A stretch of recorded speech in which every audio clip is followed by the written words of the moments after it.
Ancient history है हमारी, ancient history में हम टॉपिक वाइज एमसीक्यूज यहाँ पे कराएंगे। और देखिए सबसे पहले हम प्रागैतिहासिक काल से संबंधित क्वेश्चन यहाँ पे ले रहे हैं।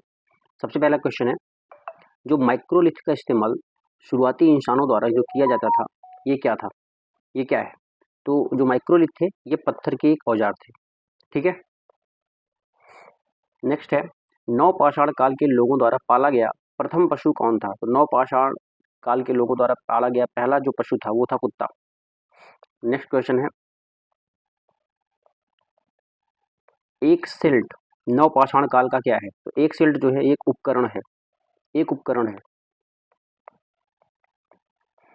नेक्स्ट क्वेश्चन है, पहिए का आविष्कार किस काल में हुआ था? तो पहिए का आविष्कार नवपाषाण काल में हुआ था, नवपाषाण काल में। फिर हमारा है कि निम्नलिखित में से किन स्थानों से मध्य पाषाण काल में पशुपालन के प्रमाण मिलते हैं?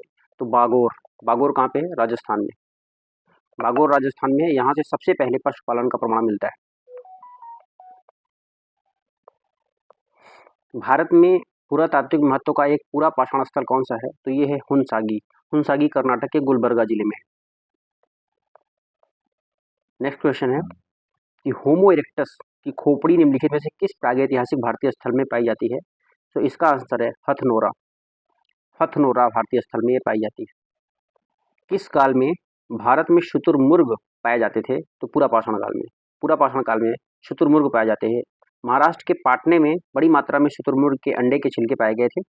कुछ टुकड़ों पर डिजाइन उकेरे गए थे, उनके अंडों से मोती भी बनाए जाते थे, ठीक है। किस भारत के सभ्यता इतिहास में नया पाषाण युग के रूप में जाना जाता है? तो इसे हम नव पाषाण युग, जो नियोलिथिक होता है, इसी को नया पाषाण युग के रूप में जानते हैं।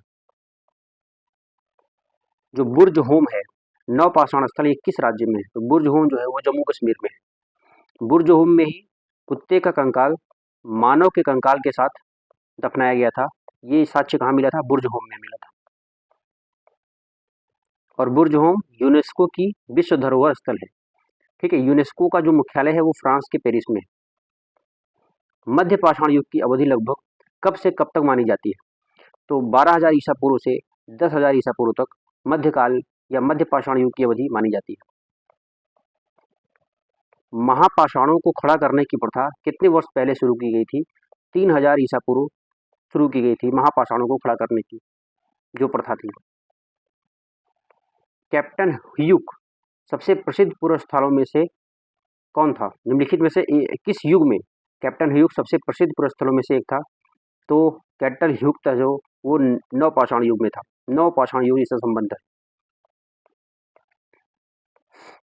किसको चालकोलिथिक युग भी कहा जाता है? तो जो ताम्रपाषाण युग है इसी को हम चालकोलिथिक भी बोलते हैं। भीमबेटका की खोज कब की गई थी? तो 1957-58 में, मतलब इंडिपेंडेंस के बाद में की गई थी। भीमबेटका जो है ये मध्य प्रदेश में।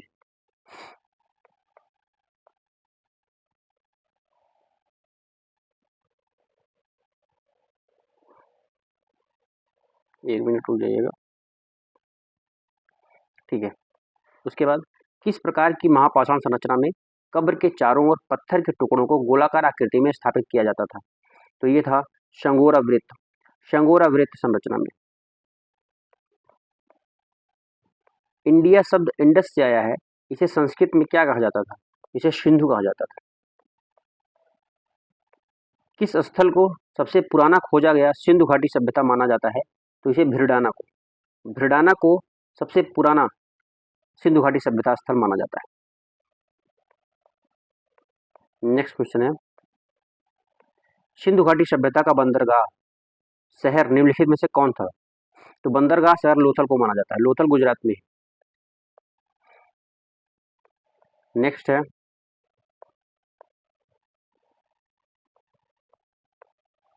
सिंधु घाटी सभ्यता में कौन सा शहर अस्तित्व में था? तो वो है हड़प्पा, हड़प्पा शहर जो है वो अस्तित्व में था। नेक्स्ट है, जो लोथल है ये किस राज्य में है? लोथल गुजरात में है। सिंधु घाटी सभ्यता के निम्नलिखित में से कौन सा स्थल सिंधु नदी के तट पर नहीं है? सिंधु नदी के तट पर नहीं है तो वो है रोपड़। चाहे वो कोडदीजी, चनहुदड़ो, मोहनजोदड़ो, ये तीनों ही सिंधु नदी के तट पर हैं, क्योंकि जो रोपड़ है वो सतलुज नदी के तट पर है। हड्डी के उपकरण किस स्थल से प्राप्त हुए? तो मौदहा से हड्डी के उपकरण प्राप्त हुए। हाथी दांत का पैमाना कहाँ मिला है? तो हाथी दांत का पैमाना लोथल में मिला है। लोथल अभी हमने बताया गुजरात में। किस स्थल पर पाषाण काल से हड़प्पा सभ्यता तक के सांस्कृतिक अवशेष प्राप्त हुए हैं? तो मेहरगढ़ जो कि पाकिस्तान में। पशुपालन और कृषि के साक्ष्य सबसे पहले कहाँ प्राप्त हुए हैं? तो ये मेहरगढ़ से प्राप्त हुए। हड़प्पा सभ्यता की खोज किसने की थी? दयाराम साहनी ने 1921 में की थी, हमको पता है। जबकि मोहनजोदड़ो का जो खोज करता है राखाल दास बनर्जी को माना जाता है।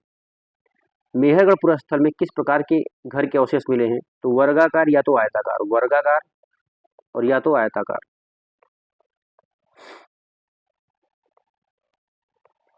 हरियाणा में कौन सा स्थल है? तो हरियाणा में राखीगढ़ी हरियाणा में।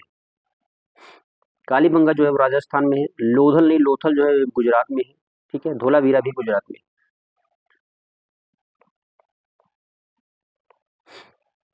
कौन सा हड़प्पा सभ्यता पूरा स्थल बोलन दर्रे के पास स्थित है? तो मेहरगढ़।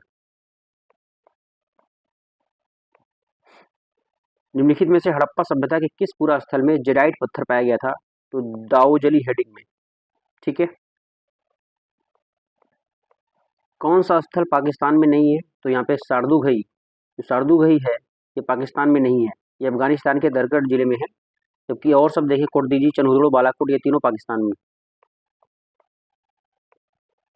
कौन सा हड़प्पा सभ्यता अफगानिस्तान में है? तो सरदुगई अफगानिस्तान में।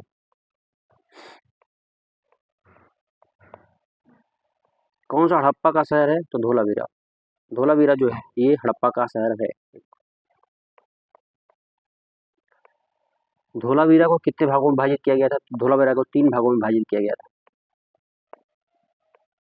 हड़प्पा वासियों को वर्तमान राजस्थान में कौन सी धातु प्राप्त हुई थी? तांबा।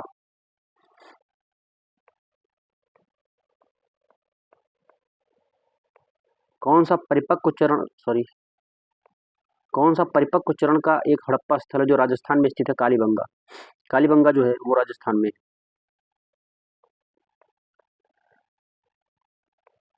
किस हड़प्पा युग के स्तर पर जुताई वाले क्षेत्र के प्रमाण मिले हैं? तो कालीबंगा।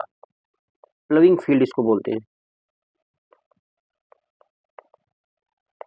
कालीबंगा मिले।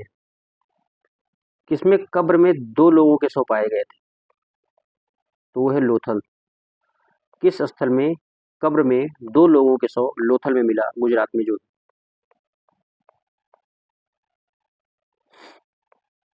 हड़प्पा के लोग वर्तमान भारत के किस राज्य से सोना लाते थे? तो कर्नाटक में। वैसे भी हमको पता है कर्नाटक में ही सोना मिलता है।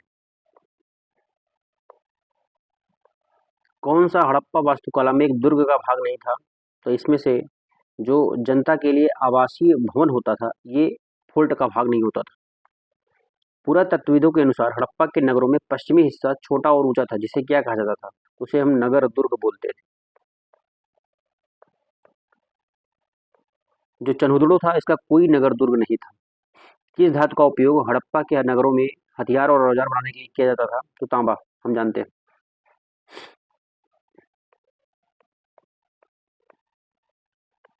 हड़प्पा के नगर किस राज्य में नहीं पाए जाते हैं? तो उत्तराखंड में नहीं पाए जाते हैं। उत्तराखंड में कोई भी हड़प्पा स्थल नहीं है। जैसे गुजरात में देखिए लोथल, धोलावीरा, बाबरकोट, बेट द्वारका, भगत राव, देसलपुर, गोलाधोरो, काज, कंजेतर, खिरसरा, कुटद्रभादली, कुटासी, लोटेश्वर। राजस्थान में देखें बरौर, कालीबंगन, कर्णपुरा, ये सब है। हरियाणा में बालू है, राखीगढ़ी है, बनावली, भिराना, फरमाना, हिसार, टुल्ला, जोगना, पुड़ाल, मिताथल, तिगराना, ये सब कहाँ पे है? हरियाणा में। हड़प्पा की जो अधिकांश मोहरें किससे बनी है? तो सिलखड़ी से बनी हुई है। सिलखड़ी से बनी हुई है, एक प्रकार का नरम पत्थर है सिलखड़ी। मोहनजोदड़ो किस नदी के तट पर है? मोहनजोदड़ो सिंधु नदी के तट पर है। सिंधु नदी के तट पर है। जो मोहनजोदड़ो में विशाल स्नानागार पाया गया है जिसे ग्रेट बाथ वही बोलते हैं इंग्लिश में, ग्रेट बाथ, ये कैसा है? तो ये आयताकार है, ये आयताकार है। पाकिस्तान के किस प्रांत में मोहनजोदड़ो की प्राचीन सभ्यता का स्थल है? तो यह सिंध में है। मोहनजोदड़ो का मतलब होता है मृत लोगों का टीला, मृत लोगों का टीला। एक ही कब्र में 3 मानव कंकाल कहाँ निकले हैं? तो दमदमा से 3 मानव कंकाल निकले हैं। और अभी हमने देखा था कि 2 लोगों का शव कहाँ मिला था? लोथल में मिला था, हमने देखा था। और हमने एक बात और बताया था, कुत्ते का और मानव का, ये साथ में ही मानव कंकाल कहाँ पे दफनाया गया था? तो ये बुर्ज होम में। बुर्ज होम कहाँ पे है? बुर्ज होम अपना जम्मू कश्मीर में। मानव कंकाल के साथ कुत्ते का कंकाल कहाँ प्राप्त हुआ? ये बनने मतलब बुर्ज होम। बुर्ज होम जम्मू कश्मीर में है, जो कि श्रीनगर के पास में। सुर सुरकोतड़ा जो है, सुरकोतड़ा किस राज्य में है? तो ये गुजरात में। किस पुरातात्विक स्थल पर गतवास के प्रमाण मिले? तो बुर्ज होम में गतवास के प्रमाण मिले।